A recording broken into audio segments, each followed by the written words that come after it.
எல்லாருக்கும் வணக்கம். காசுகால பைரவி வைரவரப்படம் சரணம் ஜெகன்மாதா புவனேஸ்வரி திரு சரணம் காத்தேவகுல பண்டார வேதாச்சாரியா திருப்பாரமபடம் சரணம் காஷாதேவகுரி தவதிரும் கிணராமநகுரி திருப்பாரமபடம் சரணம் பரபம்ம ஸ்ரீபம் வீரேஸ்வரி நரேர் பாபாஜி திருடையப்பனம் சரணம் ஓம் ஸ்ரீம் கால பைரவாய் கடாசம் ஓமை ஸ்ரீண பைரேஸ்வரி ஓங்கிலிம் யோக வேஷபச்சம் சங்குரு பைரவாய் மங்களம் ஓம் ஸ்ரீம் கருமாய் ஜெகன்மாதாபிதா பரபம்ம ஸ்ரீபம் வீரபைரவம் திருடையப்படம் சரணம் திரி விஷ்ணு ததாவாரஹா நட்சத்திர விஷ்ணு ரேவசா யோகசகண்டம் ஹே விஷ்ணுமாயா ஜகத்குரு गुरु ब्रह्मा गुरु विष्णु गुरुदेव महेश्वरा गुरु साक्षात् परब्रह्म तस्मै श्री गुरुवे नमो नमः महादेवी च विद्महे विष्णुमत्ये धीमहि तन्नो लक्ष्मी प्रचोदयात् ओं शूलध्वजाय विद्महे शूलहस्ताय धीमहि तन्नो भैरवः प्रचोदयात् ओं श्री विष्णु जयन्ती मंगला मंत्रकाली भद्रकाली कपाली दुर्गा समा शिवरात्रि स्वाहा सदा नमस्ते.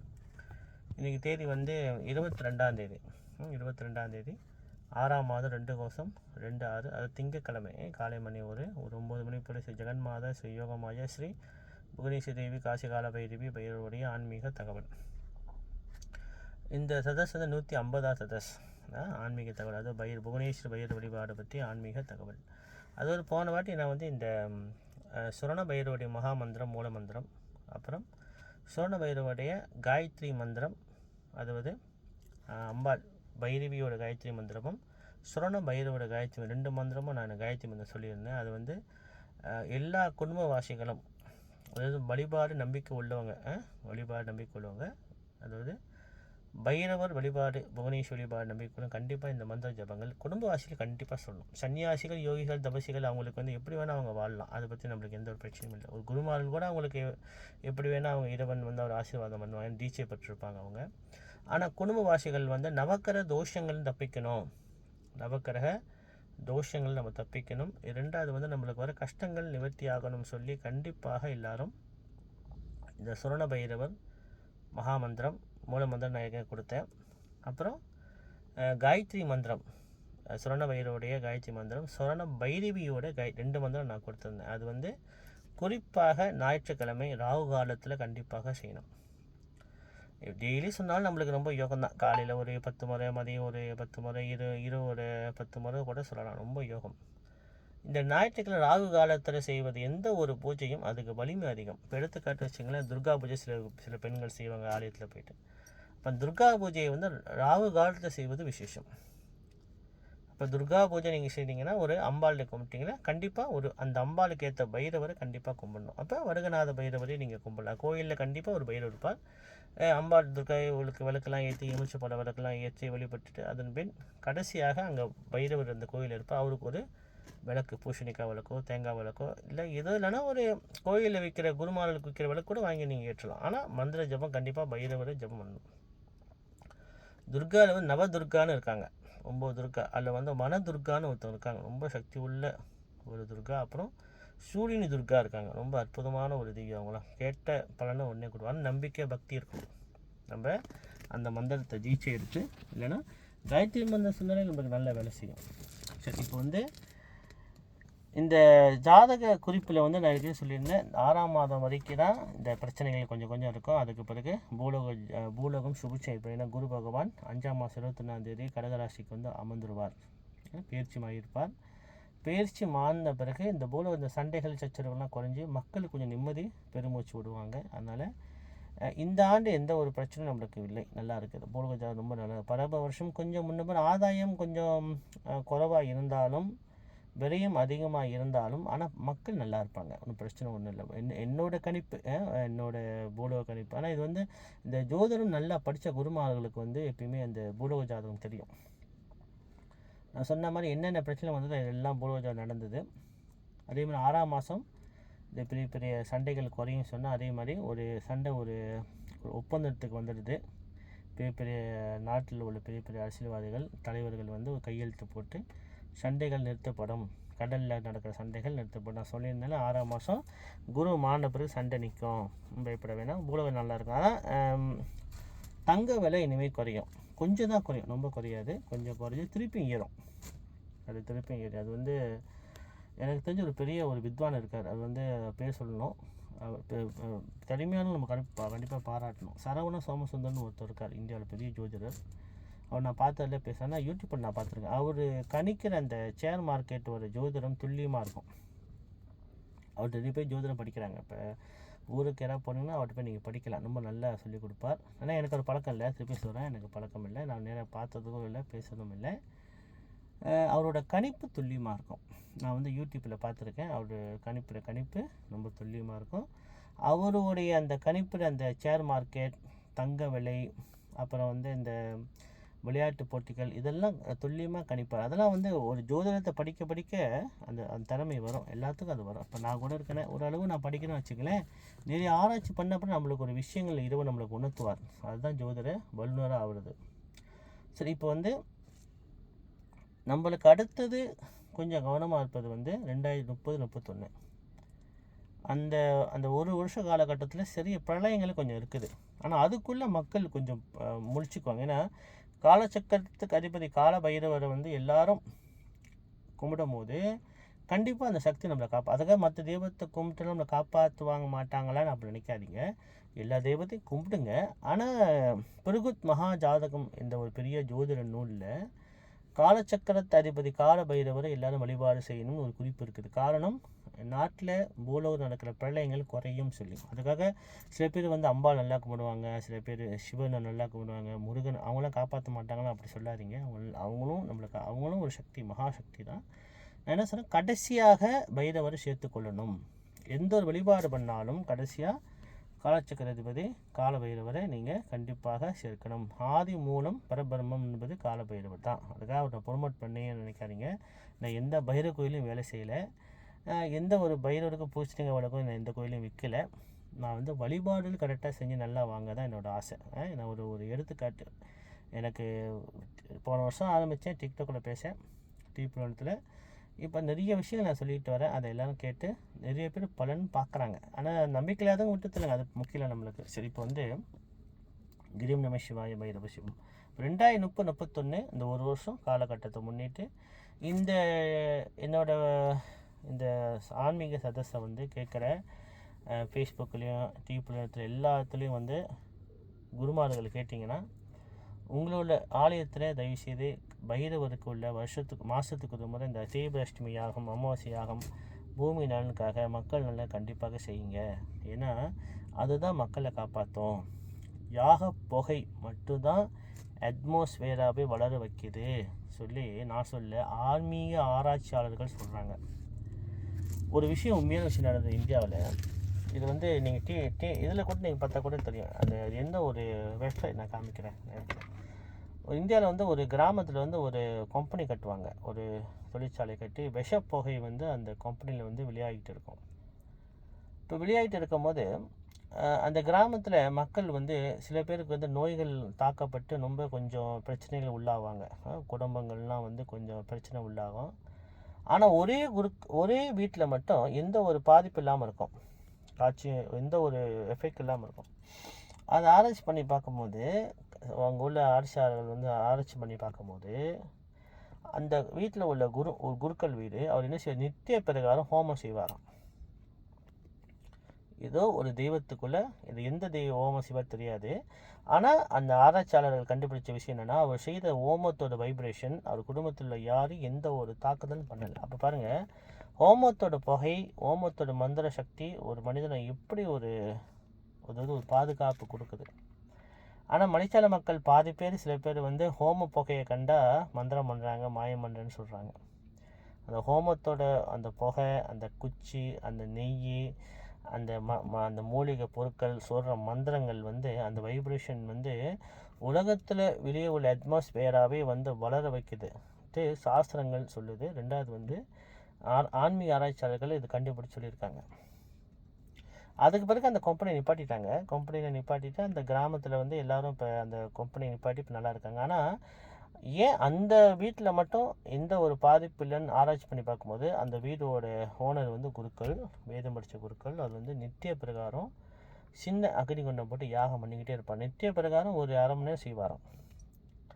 அப்போ அந்த யாகத்தோட தர்மம், யாகத்தோட பலன் அந்த வீட்டில் யாரையும் எந்த ஒரு பாதகம் பண்ணல. அவ்வளோ ஒரு கட்டுப்பாட்டு, அவ்வளோ ஒரு வைப்ரேஷன், அவ்வளோ பெரிய ஒரு நல்ல பலன், ஹோமத்தோட பலன் கிடைக்கிது. அதனால தான் வந்து வீட்டில் வந்து சாம்பிராணியாவது போடுங்கன்னு சொல்கிறோம்.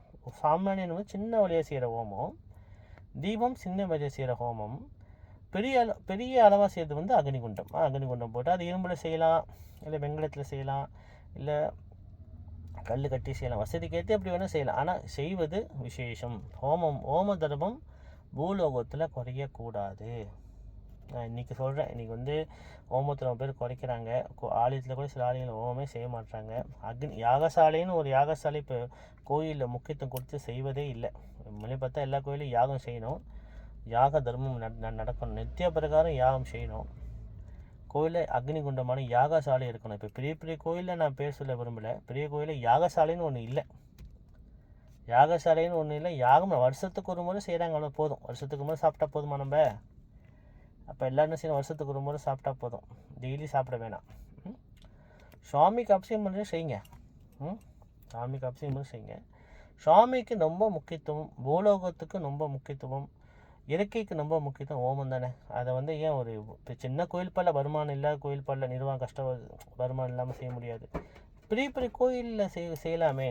எனக்கு தெரிஞ்சு மலேசியாவில் ஒரே கோயில் நித்திய பிரகாரம் ஹோமம் இருக்கிற ஒரே கோயில் கோட்டுமலை விநாயகர் கோயில் தான். எனக்கு அந்த கோயிலுக்கு போக ரொம்ப பிடிக்கும். ஆனால் உள்ளுக்கு போகணும், ரொம்ப கூட்டமாக இருக்கும். வெளியே கையெழுத்து கும்பிட்டு விநாயகர் தரிசனம் பண்ணிட்டு போயிடுவேன். ஆனால் எனக்கு ரொம்ப சந்தோஷம்னா நித்திய பிரகாரம் கோட்டுமலை கோயிலில் நித்திய பிரகாரம் 108 சங்காபிஷேகம் கணபதி யாகம் கண்டிப்பாக நடக்கும். எனக்கு அதாவது பெரிய சந்தோஷம். ஒரு மலேசியாவில் ஒரு கோயிலையாவது நடக்குதே, இந்த தர்மம் நம்மளை பூலோகத்தை காப்பாற்றுமேனு ஒரு சந்தோஷம். சரி, சந்தோஷம் இருக்கட்டும். ஜோதிட குறிப்பு கிரீம் நம சிவாய பைரவ சிவம். அதாவது வருகின்ற 1ஆம் தேதி 7ஆம் மாதம் 2/26 புதன்கிழமை பூராட நட்சத்திரமும் புதன்கிழமை ஒன்றா சந்திக்குது. இது ரொம்ப அற்புதமான ஒரு நாள். அந்த நாளில் வந்து பெண்கள் தயவுசெய்து, இந்த ஆண்டு பெண்களுக்கு ரொம்ப யோகம் இருப்பது இல்லையா, பெண்கள் மட்டும் இல்லை, குடும்பவாசிகள் அத்தனை பேரும் ஒரு குத்துவிளக்கேற்றி வைத்து வீட்டில் வந்து சுரண பைரவி காயத்ரி மந்திரமும் சுரண பைரவி காயத்ரி மந்திரம் கற்றுக்கிட்டு ஜபம் பண்ணுங்க. ஒன்று காலையில் செய்யலாம், மதியம் செய்யலாம், சாயங்காலம் கூட செய்யலாம். கண்டிப்பாக வீட்டில் 2 குத்துவிளக்கு இருக்கணும், இல்லை ஒரு வெங்கல விளக்காது இருக்கணும், இல்லை காமாட்சி விளக்காது இருக்கணும். எனக்கு எந்த விளக்கம் இல்லை, ரொம்ப கஷ்டப்படுறேன்னா மன ஒரு நிலைப்பட்டு உட்காண்டு ஜபம், இல்லை கீழே உட்கார முடியல நாட்களையாவது உட்காந்து இந்த மந்திரங்களை கற்று ஜபம் பண்ணுங்க. ஏன்னா இந்த புதன்கிழமை வர பூரா நட்சத்திரம் அற்புதமான ஒரு வரப்பிரசாதத்தை கொடுக்கக்கூடிய ஒரு நாள். வரப்பிரசாதம் கொடுக்கக்கூடிய ஒரு மிகப்பெரிய ஒரு நாள். அப்போ இந்த நாளில் வந்து நழுவு விட்டுறாதீங்க. இன்னும் ஒரு 10 நாள் தான் இருக்குது. 1ஆம் தேதி 7ஆம் மாதம் 2/26 புதன்கிழமை வர பூரா நட்சத்திரம். காலையிலேயே நட்சத்திரம் 6ஆம் மாதம் கடைசி, அதாவது 1ஆம் தேதி முதல் நாளே இரவுலேயே புறா நட்சத்திரம் ஆரம்பிக்குது. அப்போ 1ஆம் தேதி 7ஆம் மாதம் புதன்கிழமை முழுமையும் புறா நட்சத்திரம் இருப்பது. அப்போ அந்த நட்சத்திரம் 24 மணி நேரத்தில் கண்டிப்பாக எல்லோரும் செய்யும். ஆண்கள் சில வேலையின் காரணமாக சில பேர் கஷ்டப்படுற வேலை செய்யலாம் இருக்காங்க. லோரி ஓட்டுவாங்க, அவங்களாம் வீட்டுக்கு வெளியே போனால் 5 நாள் 6 நாள் கழிச்சு தான் வருவாங்க. அவங்க மந்திர ஜபம் பண்ணி மனசு விலைக்கே சொல்லலாம்.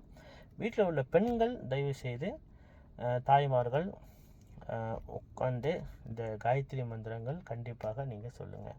ஏன்னா உங்களுக்கு நல்ல பலனுங்க. சொல்லிட்ட பெண் மறுநாள் 3 நாளுக்குள்ளே பைரவர் சன்னிதானத்தில் போய் ஒரு தேங்காய் விளக்கோ, இல்லை பூசணிக்காய் விளக்கோ, இல்லை ஒரு பழங்கள் ஏதாவது மிளகு கட்டி தீபம் ஏற்றுங்க. 5 எண்ணெய் கலந்து கூட்டன் பஞ்சக்கூட்டன்னு சொல்லுவாங்க, தீபம் ஏற்றுங்க. அப்படின்னா விநாயகர் கண்டிப்பாக இருப்பார் கோயில். விநாயகர் இல்லாத கோயிலே இல்லை. நான் அடிக்கடி சொல்லுவேன், நீங்கள் புகுனேஷ் கூட வைக்க வேணாம் வீட்டில் படம், ஸ்ரீ பைரவ படம் கூட வைக்க வேணாம். ஆனால் விநாயகர் வைக்கலாம் இல்லையா. விநாயகர் இல்லாத வீடு இல்லை, இல்லாத கோயிலில் இல்லாத இடம் இல்லை. அவரை மூலமூர்த்தியாக நினைத்து பைரவருக்குள்ள வழிபாடும் அம்பாளுக்குள்ள வழிபாடும் அவருக்கு சிறப்பாக செய்யலாம். சரி, அப்போ சில கோயிலில் நீங்கள் பார்த்தீங்கன்னா சில பேர் சொல்லுவாங்க, ஐயா எங்கள் கோயிலில் வந்து பைரவரே இல்லையா. பரவாயில்ல, விநாயகர் கண்டிப்பாக இருப்பார். ஆமாம், அர்ச்சமத் விநாயகர் இருக்காரு அழகா. அப்போ அவருக்கு விலை கேட்டுங்க, குருமார்கள்ட்ட அனுமதி வாங்கி ஆலய குருக்கள்கிட்ட கேளுங்க. ஐயா குருக்களே இல்லையா சொல்ல அந்த கோயிலில், பரவாயில்ல, கோயில் நிர்வாகம் கண்டிப்பாக இருப்பேன், அவங்கள்ட்ட அனுமதி வாங்க. ஐயா இந்த இடத்த சுத்தம் பண்ணி கழுவிட்டு கோமையும் தெளித்து நாங்கள் விநாயகர் முன்னுக்கு இந்த விளக்கு தேங்காய் விளக்கு ஏற்றலாமா, கண்டிப்பாக அனுமதி கொடுப்பாங்க. ஒரு தட்சணை கொடுத்துட்டு போங்க. கோயில் உண்டியில் போய் இன்னும் யாராவது நிர்வாகம் பயன்படுத்தி இல்லை குருக்கள் அங்கே தலைவர் நிர்வாகம் யாரோ ஒருத்தவங்க பொறுப்பாளர் இருப்பாங்க இல்லையா, நீங்கள் செய்யலாம். அப்போ இந்த 1ஆம் தேதி 7ஆம் மாதம் வருகின்ற புதன்கிழமை நட்சத்திரம் பூரா நட்சத்திரம் ரொம்ப விசேஷம். அதுவும் அன்றைக்கி சில பேர் வசதி உள்ளவங்க, வீட்டில் இடம் உள்ளவங்க ஹோமம் செய்ய முடியாது, சொந்தமாக ஹோமம் செய்யுங்க. காயத்ரி ஜபம் மட்டும் செய்யுங்க, செஞ்சு ஹோமம் வளங்க, சொந்தமாக ஹோமம் செய்யுங்க. பிரம்ம யஜ்ஞம் எல்லாரும் ஹோமம் செய்யலாம், கற்றுக்குங்க. ஹோம தர்மம் குருமாரை வச்சு தான் ஹோமம் செய்யணும் அவசியம் இல்லை. எல்லாருமே மந்திரம் கற்றுக்கிட்டு என்னோடய குரூப்பில் உள்ள எல்லா பெண்களும் எல்லா ஆணுங்களும் ஹோமம் செய்வாங்க. பிரம்ம யஜ்ஞம் ஹோமம் கண்டிப்பாக செய்வாங்க. சொந்தமாக கல் கட்டியும் செய்வாங்க. இப்போ அக்னி கொண்டு அழகாக வைக்கிறாங்க, அதை வாங்கியும் செய்கிறாங்க. அதனால் ஹோம தர்மம் வீட்டில் குறையக்கூடாது. இப்போ விசேஷம் காசி கால பைரவி பைரப்ப. மூணாவது விஷயம் வந்து இன்றைக்கி நான் சொல்கிற மந்திரம் வந்து கபால பைரவர் மந்திரம். ரொம்ப ரொம்ப விசேஷமானவர். அப்படின்னா கபால பைரவரும் அவருடைய மனைவியான யோகினியான இந்திராணி தேவி.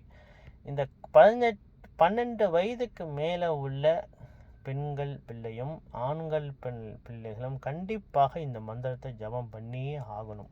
ஏன்னா எல்லா செல்வங்களும் இழந்து நம்மளுக்கு திருப்பி கிடைக்கணும் சொல்லும் போது சந்தோஷம், குடும்ப சந்தோஷத்துக்குரிய பைரவர்னா அது கபால பைரவர் தான். அது மந்திரத்தை ஜபம் பண்ணுங்க கண்டிப்பாக. அது என்ன சொல்கிறேன்னா, இந்த நட்சத்திரப்படி பார்த்தா துருவ நட்சத்திரம், ரோகிணி, அஷ்டம், திருவோணம், இந்த 3 நட்சத்திரக்காரங்களும் இந்த மந்திரத்தை ஜபம் பண்ணலாம். சொந்த நட்சத்திரக்காரங்களாம், அதாவது ரோகிணி, அஷ்டம், துருவ நட்சத்திரக்காரங்களும் இந்த மந்திரத்தை எப்பயுமே ஜபம் பண்ணணும். ரெண்டாவது வந்து சில பேருக்கு சந்திர திசை நடக்கும். இந்த சந்திர திசை நடக்கிறவங்களுக்கு டைமில் வந்து அவங்க இந்த கபால பைரவர் மந்திரமும் இந்திராணி மந்திரமும் கண்டிப்பாக ஜபம் பண்ணியே தரணும். ரொம்ப முக்கியம்.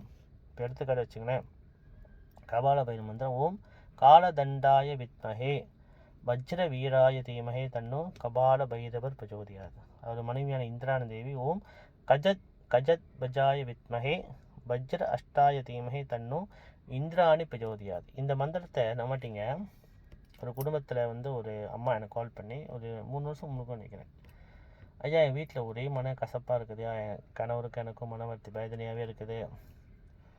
அப்போ யாரோ மந்திரம் பண்ணிட்டாங்க, என் கணவரை என்னையும் பிரிக்கிறதுன்ட்டாங்க. கொஞ்சம் கஷ்டம் வந்தால் தான் தமிழங்களுக்கு தெரியாதா? நான் சொன்னேன், நீங்கள் என்ன பெரிய கோடீஸ்வரனம்மா, உங்களையும் கணவரையும் பிரித்து என்ன செய்ய போகிறான்னு கேட்டேன். இல்லையா போகிறான் போச்சு பேர் இருக்காங்க ஐயா. சரி பரவாயில்ல, நீங்கள் மந்திரம் பண்ணிட்டு போய் இது மந்திரம் அங்கே போய் காசு செலவு பண்ண உங்கள் இஷ்டம், நான் அதை குறை சொல்ல மாட்டேன். மாந்திரிகெல்லாம் பொய் இல்லை, உண்மை தான். ஆனால் நீங்கள் என்ன போய் என்ன பண்ணாலும் வழிபாடு செய்யுங்க, இறைவனை நம்புங்க. இந்த மந்திரத்தை கபால பைரவ மந்திரமும் இந்திராணி மந்திரத்தையும் சொல்லுங்கன்னு. இப்போ இப்படி எப்படின்னு சொல்ல நம்ப மாட்டாங்களே. நீயே சொந்தமாக பூஜை பண்ணி நீயே மந்திரம் பண்ணால் நம்ம எதை செஞ்சு கொடுக்குறோம், தகடு கொடுக்குறோன்னா உடனே காசு அனுப்புவாங்க, 1000 வெள்ளி கொடுங்கன்னா உடனே கொடுத்துப்பாங்க. நீயே சொந்தமாக மந்திரம் கற்றுக்கிட்டு நீங்களே சொந்தமாக உணருங்க இறைவன்னா அது முடியாது. நீ எனக்கு பூஜை பண்ணு அப்படி தான் எல்லாம் கேட்குறேன். நீ நம்ம கற்றுக்கணும், பிள்ளைங்க சொல்லிக் கொடுக்கணும் அப்படின்னா இல்லை. இப்போ நான் இதெல்லாம் சொல்லிக் கொடுத்தா எல்லாம் கற்றுக்குறாங்க. அப்புறம் சொன்னால் இந்த கபால பைரவ மந்திரமும் இந்திராணி மந்திரத்தை ஒரு 10 முறை சொல்லுங்கம்மான்னு அவங்க சொல்லவே இல்லை. அப்புறம் எங்கேயோ போய் என்ன செலவு பண்ணிட்டு வந்தாங்க. இப்போ திருப்பியும் கால் பண்ணாங்க. நான் சொன்னேன், நான் தான் அன்றைக்கே சொன்னேனேம்மா, ஃப்ரீயாக சொல்லிக் கொடுத்தா நீங்கள் நமக்கு செய்து பலன் பார்க்க மாட்டீங்க. சரி எனக்கு ஒரு 1000 வெள்ளி அனுப்பு, நான் உன் தகுதி செஞ்சு அனுப்புகிறேன், நான் உனக்கு பூஜை பண்ணுறேன் 1000 வெள்ளி கொண்டு, அதுக்கு நீங்கள் செய்கிறீங்க, அதுக்கு வேணால் நீங்கள் முன்னுக்கு வருவீங்க. இதே நான் வந்து இப்போ நீங்கள் உங்களுக்கும் கணவருக்கும் கொஞ்சம் பிரச்சனை வருது வச்சுங்களேன், அம்மா நான் பூஜை செய்கிறேன், பக்கத்து வீட்டுக்காரன் அக்கத்து வீட்டுக்காரன் நம்ம மந்திரம் பண்ணி சூனி வச்சு தான் நீங்கள் பிரிய போகிறீங்கன்னா உடனே பயந்து போய் என்ன செய்யணும் என்னம்மா செய்யணும்னு உடனே நம்பி எல்லாமே கேட்டதெல்லாம் வந்து அங்கே அனுப்பி வைப்பீங்க. சாமியை கும்பிடுங்க, கோயிலுக்கு போங்க, விளக்கேற்றுங்க, இந்த மந்திரத்தை சொல்லுங்கன்னு சொன்னால் அது மட்டும் முடியாது, அது மட்டும் முடியாது. ஆமாய்யா சரி நான் சொன்னேன், சரணாகதி தத்துவத்தை நீங்கள் கொண்டு வந்துட்டீங்களா, எல்லாத்தையும் விட்டுட்டு வந்துடுங்க. இல்லை நீங்கள் போனால் போங்க, நீங்கள் உங்களால் எனக்கு எந்த ஒரு ஆதாயம் கிடையாது, நான் பைரவர்கிட்ட நம்பிக்கை உள்ள, நீங்கள் போனால் போங்கன்ட்டேன். எதுவுமே முடியாத பட்சத்தில் என்கிட்ட வாங்கினேன். ஃபஸ்ட்டில் வந்தாங்க, நான் சொன்னேன், அவங்கள பார்த்தது கூட இல்லை, ஃபோனில் தான் சொன்னேன், அம்மா இந்த மந்திரத்தை நீங்கள் படிங்கம்மான்னு. ஒரு காலைல 10 முறை, மதியம் 10 முறை, இரவு 10 முறை சொல்லிக்கிட்டே வந்தாங்க. வித்தியாசம் தெரியல. எந்த ஒரு மந்திரமும் 48 நாள் ஆகணும் இல்லையா? 48 நாள் ஆன பிறகு கொஞ்சம் வித்தியாசம் தெரிஞ்சு இப்போ ரொம்ப நல்லா இருக்காங்க. ஆனால் தகடு போய் நான் சொல்ல மாட்டேன். இந்த தகடு இயந்திரம் எழுதலாம் போய் சொல்லாதீங்க, அதெல்லாம் மிக அற்புதமான பலன் உண்டு. இந்த தகடு எழுதி கொடுக்கணும் பொய், மந்திரமாயின பொய்ன்னு சொல்ல மாட்டேன், அதெல்லாம் உண்மை. ஆனால் பணக்காரவங்க அவங்க செய்வாங்க, ஏன்னா காசு உள்ளவங்க காசு போடுவாங்க. ஏழைங்க என்ன செய்வாங்க? ஏழைங்க ரொம்ப கஷ்டப்படுறவங்க, ரொம்ப ஒரு சாப்பாடு கூட கஷ்டப்படுறவங்க, அவங்கள போய்ட்டு ஒரு 1000 தகடு நம்ம சும்மா செய்ய முடியாது. அதுக்கு சில பூஜைகள்லாம் செய்யணும், எழுதணும், உயிர் கொடுக்கணும். அப்போ அதுக்கு வந்து சில மந்திர உச்சாரணம் பண்ணணும். அதுக்குன்னா வேலை ஃப்ரீயாக செஞ்சு கொடுத்தாலும் வேலை செய்யாது. ஒரு மனிதனுக்கு தகட ஃப்ரீயாக நம்ம செஞ்சு கொடுத்தாலும் அது வேலையும் செய்யாது. அப்போ வசதி இல்லாதவங்க என்ன செய்வாங்க? அவங்களுக்காக இந்த பலன், அவங்களுக்காக இறைவனுக்கு தெரியும் இல்லையா? இப்போ அவங்களுக்கு அதாவது தகடு பொய், அப்பா வச்சுக்காதீங்க, தகடு பொய், இயந்திரம் பொய், மந்திரம் பொய், மாயம் சொல்லு, எல்லாமே உண்டு, உண்மை, எல்லாம் உண்மை, எல்லாம் நம்ம எப்படி எடுத்துக்கிறது பொறுத்து தான். அப்போ இந்த குடும்பம் ஒற்றுமைக்கு ரொம்ப முக்கியத்துவம் வந்து இந்த கபால பைரவும் இந்திரா தேவியும். கண்டிப்பாக எல்லாரும் நீங்கள் ஜபங்கள் கண்டிப்பாக பண்ணணும். அதனால் திருப்பி சொல்கிற இந்த மந்திரத்தை வந்து எல்லோரும் கற்றுங்க. ஒரு அஷ்டபைர மந்திரம் நான் வந்து சரவண பைரவை பற்றி சொன்னேன். ரெண்டாவது இப்போ கபால பைரவ், அடுத்தது ஒரு பைரவ் சொல்லிட்டு வருவேன். இந்த 8 பைரவர் மந்திரத்தை நீங்கள் மனப்பாடமாக வச்சுக்கணும், வச்சு டெய்லி சொல்லணும். உங்களுக்கு அடுத்து உங்கள் பிள்ளைங்க ஒரு குருக்களாக மாறணும். வீட்டில் எல்லா குடும்பத்துலேயும் ஒரு குருக்கள் இருக்கணும், ஒரு குழந்தை குருக்களாக மாறணும். இந்த வழிபாடை கேட்டு, மந்திரத்தை கேட்டு, மந்திர ஜபம் கண்டிப்பாக பண்ணுங்கள். எல்லாம் சொந்தமாக ஹோமம் செய்யுங்க. உங்கள் வீட்டில் சிம்பிளாக நீங்கள் ஹோமம் செய்து யாரும் உங்களுக்கு தடுக்க முடியாது. ஹோம தர்மத்தை பூலோகத்தில் குறையக்கூடாது. இது பின்னால் பெரிய பாதிப்பை கொண்டு முடிக்கும். ஏன்னா ஒரு நாடே பிரச்சனையை வரப்போகுதுன்னா நானும் அதில் சேர்ந்தவன் தானே, நானும் அதில் சேர்ந்தவன் தானே. இப்போ மலேசியாவில் மக்கள் பாதிப்புன்னா நானும் மலேசியா மக்கள் தானே, எனக்கும் பாதிப்பட தானே செய்யும். நானும் மலேசியா தானே வாழ்கிறேன், நானும் மலேசியாக்காரன் தானே, எனக்கு பிள்ளைங்க இருக்குது தானே, குடும்பம் இருக்குது தானே. அதனால் என்ன எப்படின்னு சொல்லுவேன்னா, நீங்கள் எந்த வழிபாடு வேணால் செய்யுங்க, ஆனால் ஓம தர்மத்தை குறைக்காதீங்க. ஓம தர்மத்தை செய்யாமல் வருஷத்துக்கு ஒரு முறையாவது உங்கள் நம்பிக்கையான குருக்கள்கிட்ட வைத்து நீங்கள் வீட்லேயே செய்யுங்க, இதை தனிப்பட்ட முறையில் செய்யாது, உங்கள் இஷ்டம். ஆனால் ஓமம் செய்யாமல் இருக்காதீங்க. இல்லை என்னெல்லாம் ஓமம் செய்யாமல் நம்ம கஷ்டப்பட, சொந்தமாக இந்த மந்திரம் கற்று சொந்தமாக நீங்களாவது செய்யணும், நீங்களாரும் செய்யணும். சரி, அடுத்தது வந்து கிரிய நமசிவாய பேசும் ஆடி மாதத்தில் வர அஷடா நவராத்திரி மகாவாராகி தேவிக்கு உள்ள நவராத்திரி பூஜை. இந்த ஒரு வருஷத்தில் 4 நவராத்திரி இருக்குது. ஒன்று வந்து ராஜ மாதங்கி நவராத்திரி, அது வந்து தை மாதம் வரும், அமாவாசைக்கு அடுத்து. தை மாதம் முடிஞ்சு அடுத்து வர ஆடி மாதம் அஷடா நவராத்திரி மகாவாராகி தேவியோடைய நவராத்திரி 9 நாள் வரும். ஆடி மாதம் முடிஞ்சு ஆவணி மாதமே மறு மாதமே புவனேஸ்வரியோடைய நவராத்திரி பூஜை வரும், புவனமாதா.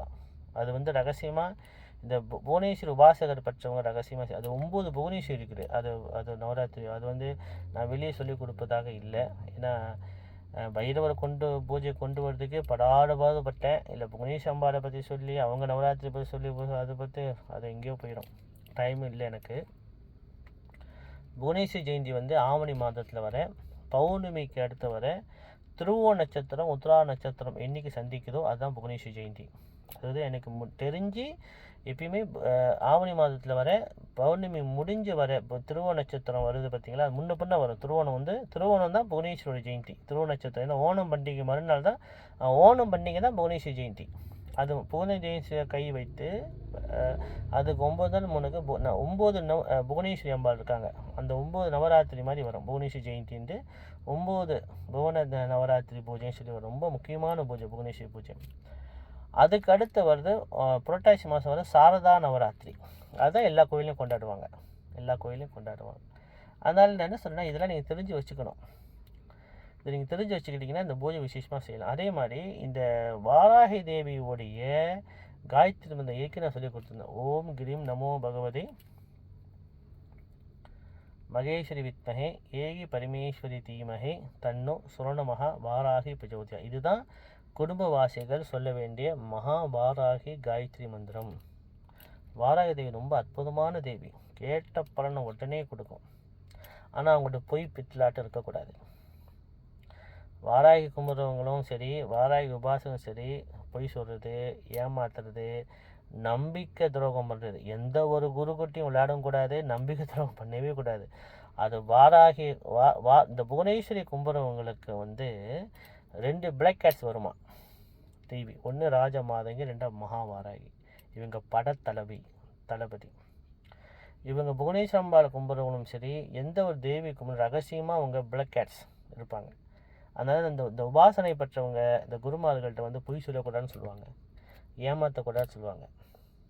பெரிய தவறு. அந்த மாதிரி ஏமாற்றவங்கக்கிட்ட வந்து வாராகி தக்க தண்டனை தக்க நேரத்தில் கொடுப்பாங்க. அதான் இந்த வாராகி உபாசனை வாழாட்டாதேன்னு சொல்லுவாங்க. வாராகி தேவி ரொம்ப அன்பான, எனக்கு ரொம்ப பிடிக்கும், வாராகி அம்பாவை பிடிக்கும். நான் வாராகி உபாசனையும் நான் செய்வேன், புவனேஸ்வரி உபாசனை எனக்கு மெயின். ராஜமாதங்கி உபாசனையும் நான் செய்வேன். ஆனால் நான் ரொம்ப ஏன் வாராகி அம்பாளும் இந்த ராஜமாதை பற்றி ஏன் நான் பேச மாட்டேன், புவனேஸ்வரம் பேச மாட்டேன்னா, அதை வந்து நிறைய குருமார்களை எடுத்து மலேசியாவில் சொல்கிறாங்க. நிறைய உபாசனை பெற்ற வாராகி உபாசனை பெற்ற குருமார்கள் இருக்காங்க, ராஜ மாதங்கி குருமார்கள் இருக்காங்க, புவனேஸ்வரி தேவியை பற்றி சொல்கிற குருமார்கள். அதை பற்றி நான் பேச, ஏன்னா நிறைய குருமார்கள் கோயிலில் சொல்லிக் கொடுக்குறாங்க. நிறைய குருக்கள் அங்கே இருக்காங்க மலேசியாவில் இந்த உபாசனை பற்றி. அவங்ககிட்ட கற்றுக்குங்க. நான் மெயினாக பைரவ வழிபாடு பற்றி நான் சொல்கிறேன். வருங்காலத்தில் நிறைய குருமார்கள் பைரவ சொல்லும்போது நான் அப்படியே ஒதுங்கிக்குவேன். எனக்குன்னு சொந்த பூஜை இருக்குது. நானே இன்னும் ஒரு எங்கள் அம்மா இறக்கும் போது சொன்னாங்க, நீ 1008 யாகம் முடிச்சிரு பைரவருக்கு யாகம் தனிப்பட்ட முறையில். நான் ஒரு 350 யாகம் முடிச்சிட்டேன், 368 யாகம் முடிச்சிட்டேன். இன்னும் கொஞ்சம் யாகம் அது சொந்தமாக முடிச்சிடணும். நானும் அதான் என்னை வந்து குருவாக ஏற்றுக்கிறவங்க அதான் நான் சொல்லுவேன். நீங்கள் இறக்குற வரைக்கும் 1008 மகா யாகம் சொந்தமாக நீங்கள் முடிச்சிருங்க கற்றுக்கிட்டு. ஒரே காயத்ரி, ஒரே மூலமந்திரம், பைரவருடைய யாகம் கண்டிப்பாக நீங்கள் அதில் வந்து நீங்கள் உங்கள் இஷ்ட தேவதையும் குலதெய்வத்தையும் நீங்கள் சேர்த்துக்கணும். ஏன்னா எல்லோரும் எனக்கு என்ன என் முன்னோர் சொன்னாங்களோ அதை தான் நான் எல்லாத்துக்கும் நான் சொல்லிக் கொடுப்பேன். நீ நம்புனீங்கன்னா ஹீரோ நம்பிட்டியா, சொந்தமாக யாகம் கற்றுக்கிட்டு சொந்தமாக செய். நீ இறக்குறக்குள்ளே உன் ஆத்மா என்னைக்கான வெளியே தான், உடலில் பூதோரில் விட்டு வெளியே தான் போக போகுது. என்றைக்காவது நம்மளுக்கு மரணம் நிச்சயம் வரதான் போகுது. பிறப்புன்னு தான் இறப்பு கண்டிப்பாக வந்தோம். இறக்குற வரைக்கும் நல்லது செஞ்சுட்டு நல்ல ஒரு வழிகாட்டியாக இருந்துட்டு பைரவருக்கு, இப்போ என்னோட உபாசனை வந்து புவனேஸ்வர் தான், பைரவர் இல்லை. ஆனால் அம்பாள் சொன்னது பைரவ கும்பிட சொன்னாங்க. ஏன்னா பைரவர் தான் ஆதி மூலம். பைரவருக்குள்ள யாகமும் புவனேஸ்வரி யாகம் 2 யாகம் சேர்த்து நான் செஞ்சுட்டேன். 300 யாகம் மேலே முடிச்சிட்டேன். இன்னும் கொஞ்சம் நேரத்துக்கு முடிச்சிடணும். அதே தான் எல்லாத்துக்கும் நான் சொல்லுவேன். எல்லோரும் கண்டிப்பாக நீங்கள் செய்கிற யாக தர்மம் உங்களுக்கும் சரி, உங்கள் ஆத்மாவுக்கும் சரி, உங்கள் வருங்கால ஜெனரேஷன் பிள்ளைங்களுக்கும் சரி நல்லது தான் வந்து சேரும், கெட்டது செய்யாது. சாமி கும்பிட்டு சாமி இன்ன வரைக்கும் யாருக்கும் கெட்டது செஞ்சதும் இல்லை, கெட்டதும் செய்யவும் செய்யாது.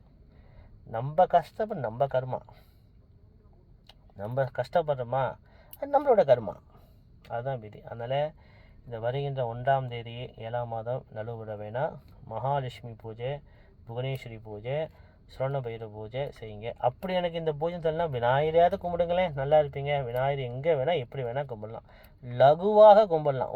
ஒரு மஞ்சளை பிடிச்சி வைத்து, ஒரு கல்லை வைத்து, எதுவுமே வேணாம். விநாயகரை மனதால் நினைத்து அவர் மந்திரத்தை சொல்லுங்கள். ஓம் கம் கணபதியாக சொல்லுங்களேன், இல்லை ஓம் சிவ சிவ ஓமாவது சொல்லுங்களேன். எதுவுமே செய்ய முடியலன்னா இவனை உங்களை காப்பாற்ற முடியாது. அழுது பிள்ளைக்கு மட்டும்தான் பால் உண்டு. ஒருத்தர் வந்து ரொம்ப பேசுவார், எதுவுமே செய்ய மாட்டார். அந்த மாதிரி ஆள்லாம் எனக்கு இருக்காங்க பக்தர்கள். அவங்க நல்லா பேசுவாங்க, எதுவுமே செய்ய மாட்டான். எனக்கு எல்லாம் தெரியும். நம்மளுக்கே அது வம்பு. நீ செஞ்சால் உனக்கு நன்மை, நீ பசிக்கு நீ தான் சாப்பிட முடியும். சரி, அதே மாதிரி